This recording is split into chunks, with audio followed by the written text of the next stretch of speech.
हरी हरी बिबिया पे सोने के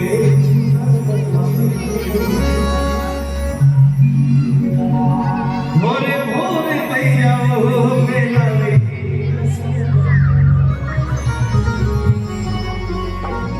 काली रे कोयलिया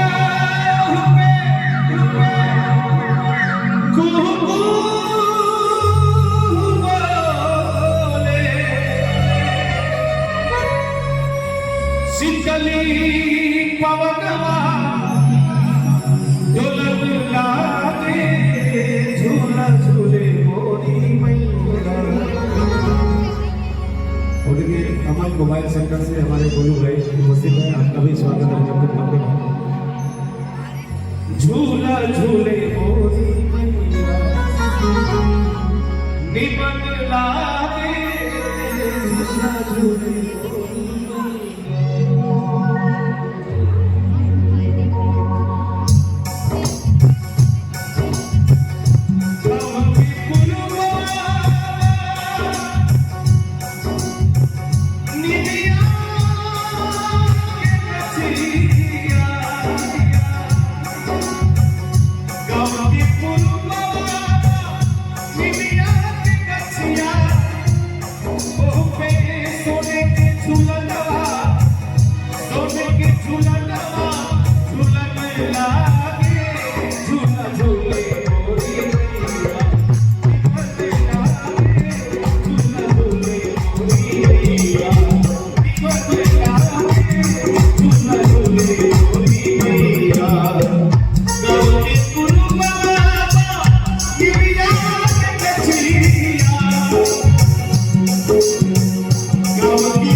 उपस्थित है हमारे सोनू भैया, मोनू भैया, आपके तरफ से ढेर सारा आशीर्वाद प्रेम सभी कलाकारों के लिए।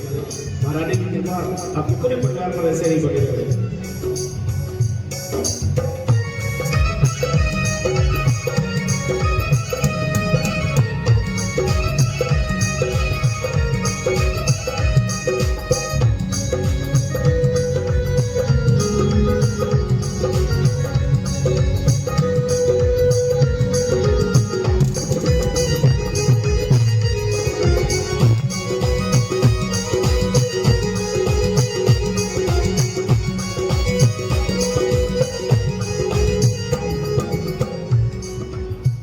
होत फजीर माले फूल लो खिलावे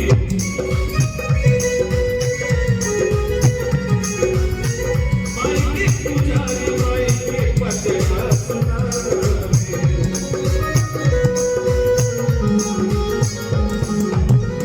होत फजीर माले फूल लो खिलावे माई के पुजारी माई के पचरा सुनावे